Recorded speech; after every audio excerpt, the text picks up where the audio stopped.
Mesdames et messieurs, bonjour ou bonsoir. Tout dépend de l'heure à laquelle vous écoutez cette vidéo. Je m'appelle Michel Bienton, journaliste web camerounais. Je vous dis merci de renouveler votre confiance à cette chaîne YouTube Urinews TV. Urinews TV, c'est une plateforme d'information, de sensibilisation et de dénonciation autour des questions des droits humains au Cameroun et en Afrique. Alors aujourd'hui, nous allons décrypter l'interview accordée à Radio France Internationale par Tibor Nagy. Tibor Nagy, c'est un diplomate américain. Il est sous-secrétaire d'État américain chargé des affaires africaines. Alors, depuis que Tibor Nagy a accordé cette interview, c'était ce vendredi 17 janvier 2020, aux confrères de Radio France Internationale, j'ai vu comment on les appelle les sardinards au Cameroun, c'est-à-dire que ceux-là qui soutiennent aveuglement les folies du régime de Yaoundé, s'agiter pour dire oui, vraiment, Tibor Nagy a déjà parlé, il dit qu'il ne veut pas la sécession, même le fédéralisme il ne veut pas, et qu'il est pour la décentralisation, etc., etc. Pourtant, quand vous lisez l'intervention de Tibor Nagy entre les lignes, vous vous rendez compte que Tibor Nagy a froissé le statut spécial que Paul Biya et sa bande disent avoir accordé aux anglophones et il a jeté ça à la poubelle. C'est-à-dire que c'est comme ça qu'il faut comprendre l'intervention de Tibor Nagy sur RFI. Il a pris tout ce qui est statut spécial là que Paul Biya dit que non, nous avons accordé un statut spécial aux anglophones, comme il a dit dans son discours de fin d'année récemment. Tibor Nagy lui a répondu que mon ami, ton histoire là, vraiment c'est à jeter à la poubelle. La preuve, ce n'est pas ce que les anglophones veulent. Ce n'est pas ça qu'ils veulent. Ils veulent plus d'autonomie, plus de pouvoir pour eux. Donc il s'est fait le porte-voix de la minorité anglophone, de la communauté anglophone. Alors nous allons ensemble décrypter le discours, l'interview en question. L'interview, donc on va juste prendre une partie de l'intervention et nous allons décrypter cette partie-là. Alors, voici ce que Tibor Nagy dit sur RFI ce 17 janvier 2020. Tibor Nagy dit: oui, le grand dialogue national a été un pas positif. Oui, la libération des prisonniers politiques par le président Paul Biya, là c'était le 3 octobre 2019, c'est-à-dire qu'en plein dialogue, le dialogue était sur le point de s'achever et Paul Biya a décidé de libérer 333 prisonniers de la crise anglophone. Bon, sauf qu'une bonne partie avait déjà été libérée avant pour aller jouer les ex-faux combattants au centre de démobilisation et de désarmement. Mais, c'est-à-dire qu'il finit de dire que non, le dialogue c'était un pas positif. Après il dit, mais ce qui compte vraiment, c'est la mise en œuvre des décisions. Ce que veulent plus que tout les populations du nord-ouest et du sud-ouest, c'est-à-dire que les populations de ce qui était appelé avant 1961 le Southern Cameroun. Alors il dit que ce que ces populations veulent, c'est une décentralisation authentique. C'est une décentralisation authentique. Elles ne veulent pas d'une décentralisation symbolique avec juste des mots, juste des papiers, de beaux discours. Donc ça veut dire que le code de décentralisation là, que Paul Biya a promulgué là, il dit que ce ne sont que des mots, c'est-à-dire que c'est rien, et ça ne va rien apporter sur le terrain. Et que ce que les anglophones veulent, c'est une réelle décentralisation.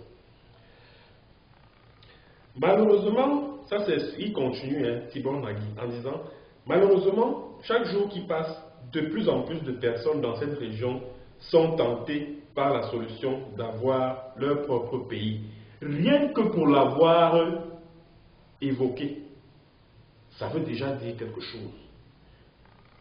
Rien que pour avoir dit ça, c'est-à-dire qu'au cours de son interview, que de plus en plus de personnes dans cette région, c'est-à-dire la région anglophone, sont tentés par la solution d'avoir leur propre pays, rien que pour l'avoir dit. Je pense qu'on doit déjà ouvrir les yeux.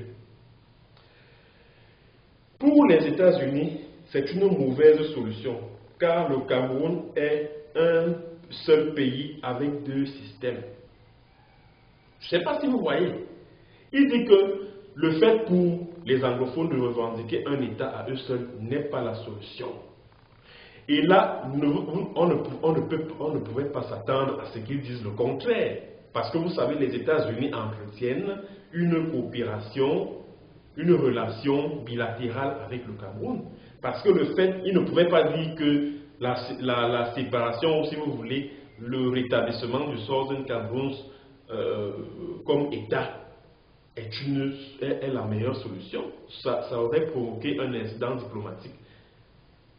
Le régime de Paul Biya et tous ses soutiens auraient bondi de joie en disant « Ah, voilà, n'est-ce pas, nous disions ici que les États-Unis soutiennent les terroristes sécessionnistes, les ambazoniens et tout. Voilà que maintenant, Tibor Nagy est en train de confirmer. » Pour éviter ça, il dit ceci, que pour les États-Unis, c'est une mauvaise solution, c'est-à-dire que vouloir un pays à eux, donc le fait pour les anglophones de vouloir leur pays à eux, c'est une mauvaise solution. Mais il nuance encore, c'est-à-dire que dans cette même phrase-là, en disant que le Cameroun est un pays avec deux systèmes.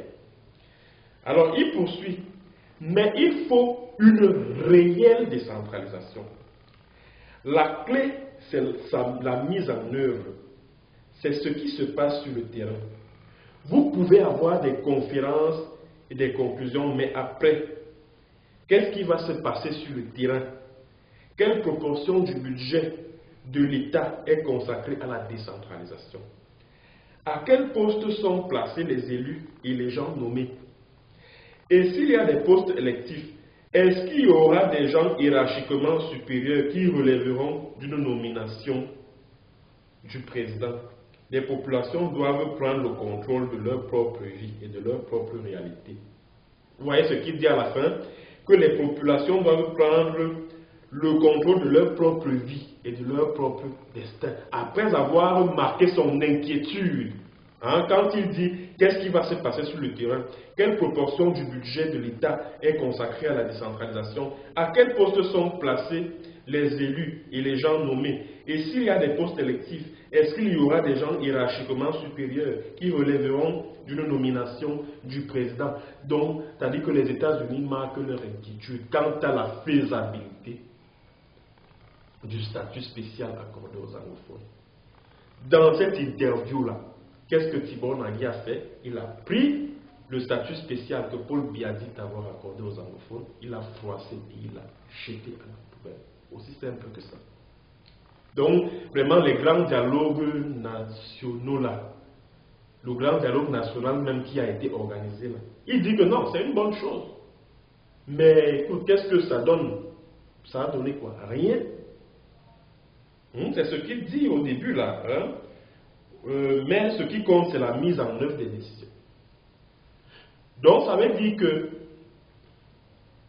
en même temps, Tibor Nagy reconnaît au peuple anglophone du Southern Cameroun le droit de s'autodéterminer, le droit de décider seul de son destin, le droit de prendre son destin en main, et en même temps également, pour contenter le pouvoir de Yaoundé, il dit que revendiquer un État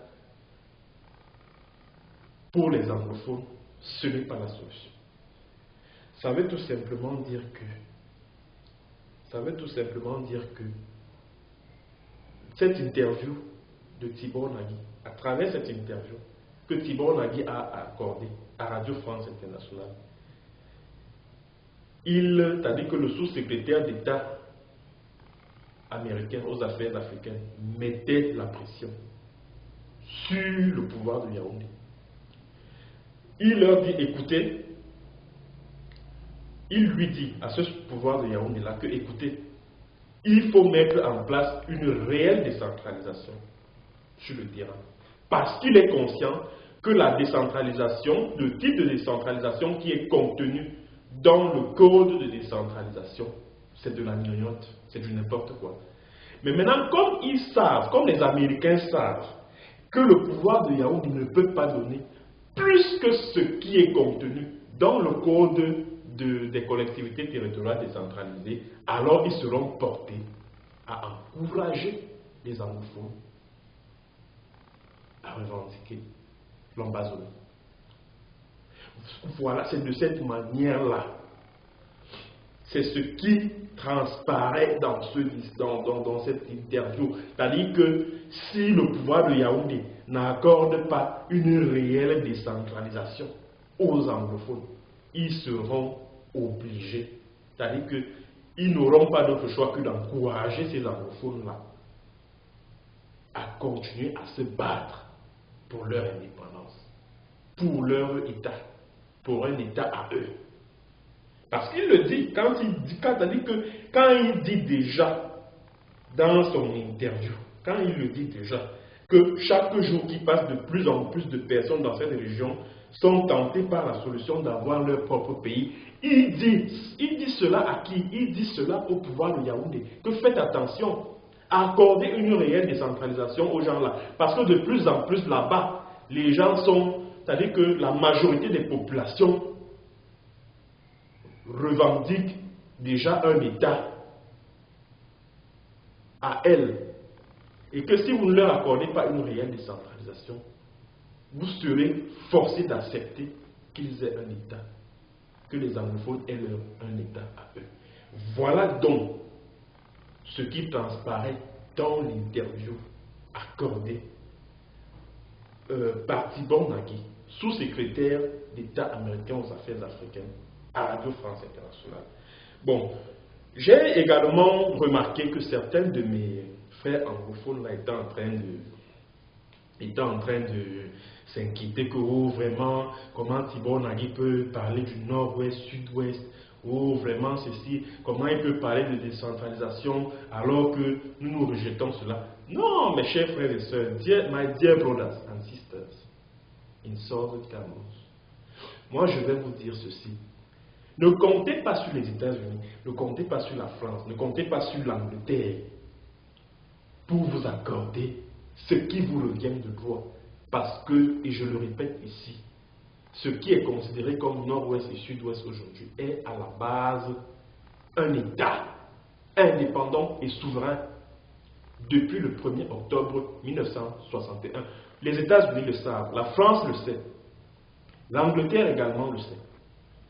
Alors, si ils étaient vraiment soucieux de votre droit d'autodétermination, de votre droit à disposer de vous-même, que la Charte des Nations Unies vous a accordé, ils n'auraient pas laissé la France avaler votre État, détruire vos institutions, les institutions qui faisaient la fierté, qui faisaient votre fierté avant 1961.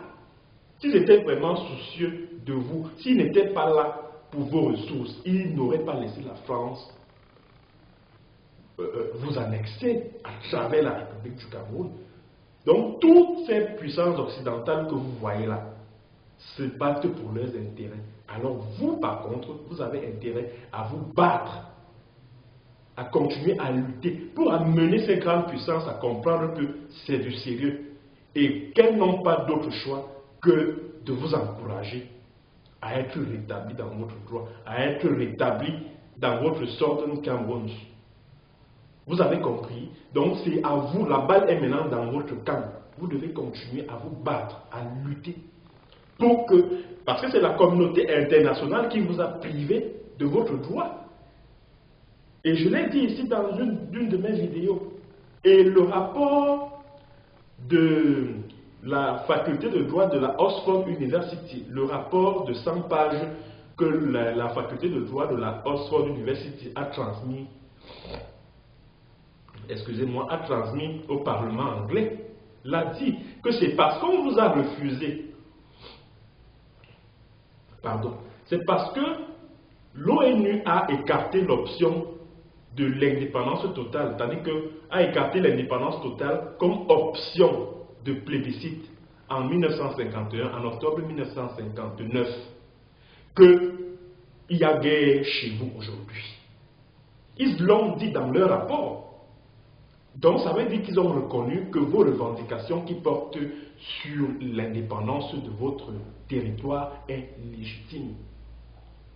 Ils l'ont reconnu dans ce rapport-là, que c'est justement parce que l'ONU a écarté cette option-là pour la substituer, pour la remplacer par la réunification avec le Cameroun, qui a guerre là-bas aujourd'hui. C'est ce qu'ils ont dit dans le rapport. Donc, vous devez continuer. Ne comptez pas sur les États-Unis, ne comptez pas sur la France, ne comptez pas sur l'Angleterre. Parce que si vous comptez sur eux pour être rétabli dans votre Southern Cameroun, vous vous trompez lourdement. C'est-à-dire que ne tenez même pas compte des discours venant des grandes puissances là, non, ne tenez même pas compte. Même pas. Continuez à vous focaliser sur l'essentiel, à savoir vous battre contre la France-Afrique, parce que vous n'êtes pas seulement en guerre avec le pouvoir de Yaoundé, vous êtes en guerre avec tout un système, à savoir la France-Afrique, dont le plan était de francophoniser le Southern Cameroun, de détruire tout l'héritage anglo-saxon que l'Angleterre vous a légué, de détruire tous les symboles de votre État souverain, le Southern Cameroun. Vous devez continuer à vous battre pour ça, pour que cela vous soit restitué. Alors, pour terminer, je vais parler de moi. Je suis au courant d'une chose, c'est qu'il y a un service de renseignement là au Cameroun. Vous savez, ça papote un peu entre eux là-bas. Et quand ça papote entre eux là-bas, ça vient me retrouver où je me trouve ici.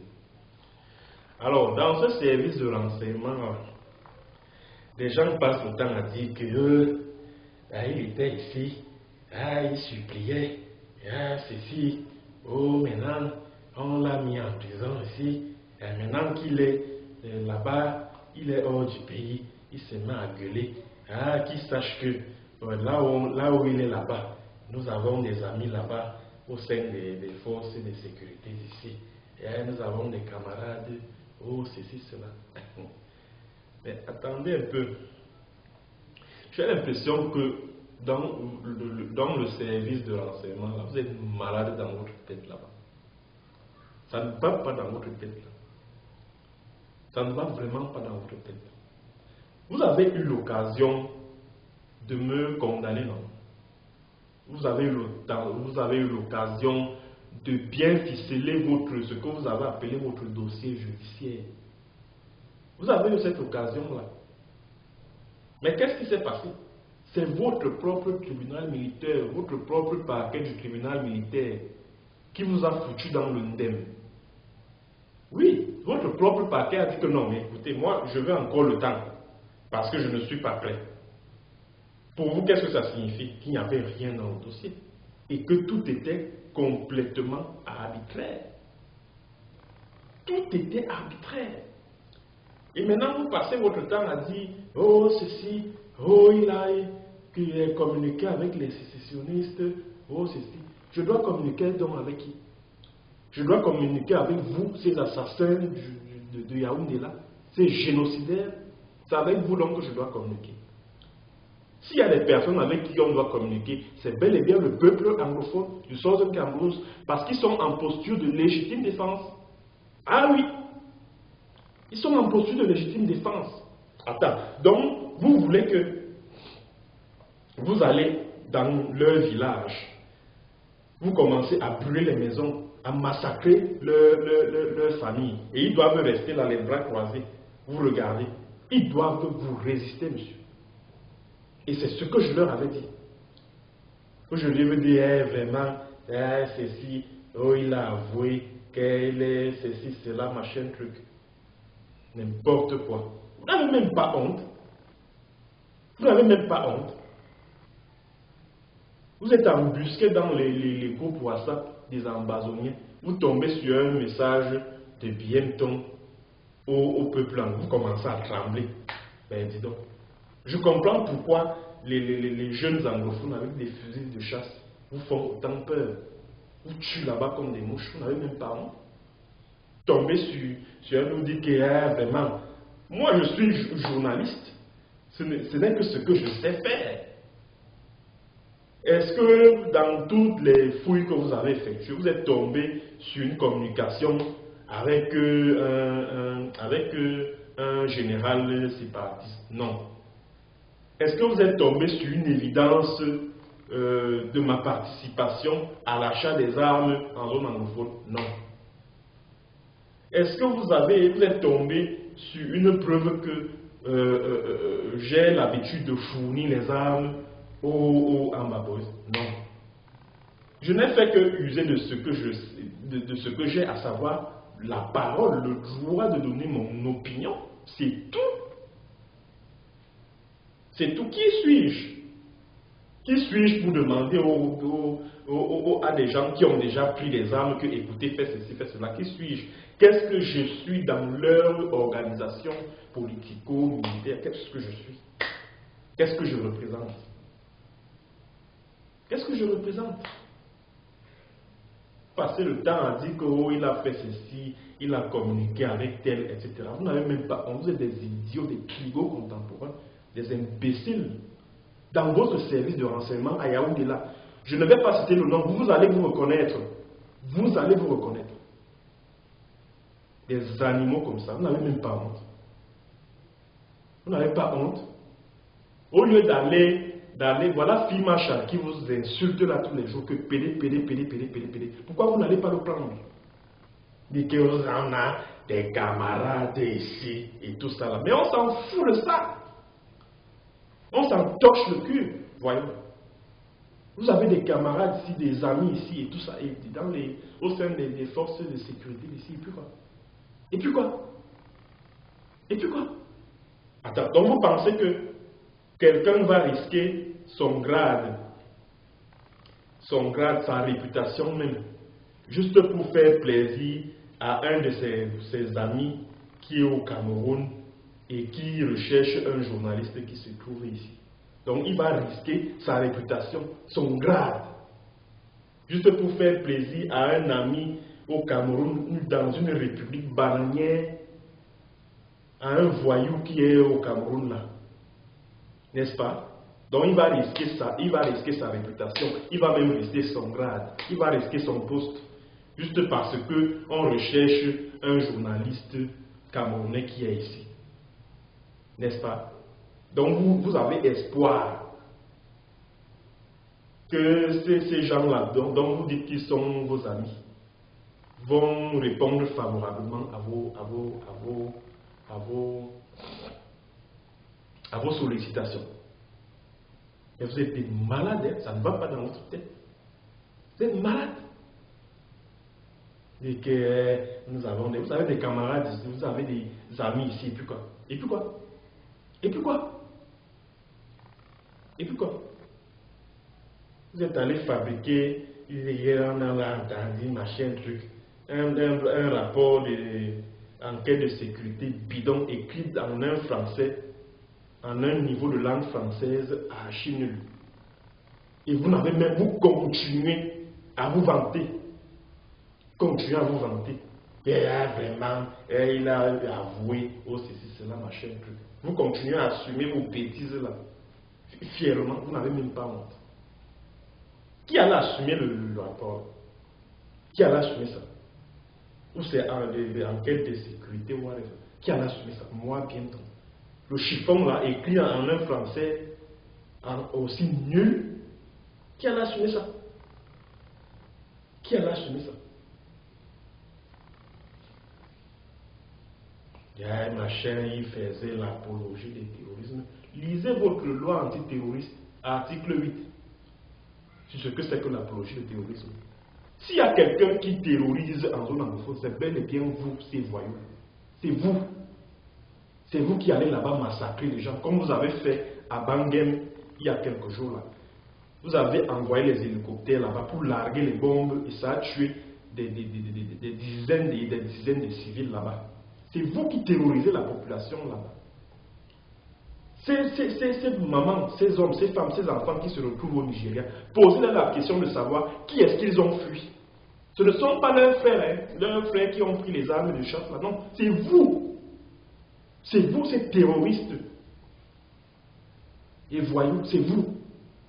Et vous accusez les gens de terrorisme à gauche et à droite, alors que c'est vous les terroristes. S'il y a des gens qui tombent sous le coup de la loi antiterroriste, c'est bel et bien vous. Et c'est vous qui devez faire la prison pour ça.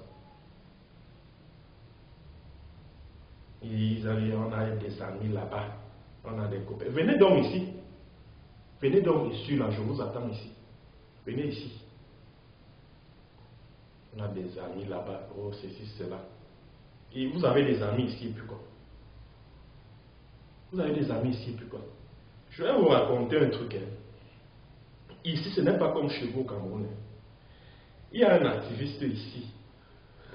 Il s'appelle Naïm Touré, très célèbre, qui est ici. Il y a 2 mois, les policiers sont allés chez lui le prendre, l'enlever dans la nuit. Il a opposé une résistance et tout. Il a à tel point que tout son quartier a été arrêté. On l'a ramassé de force, on l'a envoyé en cellule. Il a passé la nuit là en cellule. Et je crois qu'il a également passé la nuit qui suivait en cellule. Maintenant, au moment où on le défait au parquet, c'est le procureur qui a commencé à dire que pardon, libérez le gars là. Je ne veux pas le problème. Libérez-le vite. Et c'est comme ça que Naïm a été libéré. Et aujourd'hui, il continue son travail. Et c'est quelqu'un que quand vous dites même là que je suis dur envers vous, vraiment, quand vous lisez les posts du gars là, si ce gars vivait au Cameroun là, non, mais c'est qu'il est en prison, comme Paul Chouta est en prison au Cameroun. C'est que ce gars n'est pas en liberté. Donc, on restait là, continuer de penser que, comme vous vivez dans un état voyou, dans un désert de république, alors cette loi-là, vous pouvez la faire appliquer à n'importe quel autre pays, parce que vous avez des amis dans ces pays-là, parce que vous avez des petites amies dans ces pays-là, par lesquels vous pouvez passer pour materne. Détrompez-vous. Détrompez-vous. Détrompez-vous. Détrompez-vous. Ici, c'est la démocratie. Ici, c'est le respect de la personne humaine. Ici. C'est pour ça que j'ai choisi de venir ici, pour demander la protection. Alors, si vous avez à l'idée, mais attends, vous pensez que quelqu'un va risquer ses galons avec tout ce que, parce que la société civile ici est puissante, c'est pas comme chez vous au Cameroun, où vous cherchez à corrompre tout le monde, à menacer tout le monde, à tuer tout le monde. Ici, on tient compte de la vie de la population. Donc vous pensez que quelqu'un va risquer sa vie à attenter, va risquer son grade à chercher à attenter à la liberté ou à la vie d'un journaliste et de surcroît un étranger qui cherche la protection ici, juste pour faire plaisir à son, je sais pas, son ami, son petit copain ou je sais pas, son camarade qui est au Cameroun, dans une république bananière appelée Cameroun. Mais il faut être idiot pour avoir ce genre d'idée derrière la tête. Il faut être bête. Il faut être bête. Et c'est exactement ce que le type de ce service de renseignement là est, un idiot, un imbécile. Et je le dis encore, un enculé. Et je le dis. Maintenant, appelez donc vos amis qui sont, vos amis ou je ne sais pas, vos camarades qui sont ici. Appelez-les. Dites-leur qu'il y a un journaliste camerounais chez vous là-bas qui m'insulte qu'un enculé. Appelez-le. Maintenant, on vient me prendre et on me ramène au Cameroun. Vous êtes un enculé, monsieur. Je parle de vous. Vous le connaissez. Un imbécile, un animal sauvage. C'est ce que vous êtes. Maintenant, appelez donc votre ami là. On vient me chercher et on me ramène au Cameroun. Appelez-le. N'importe quoi.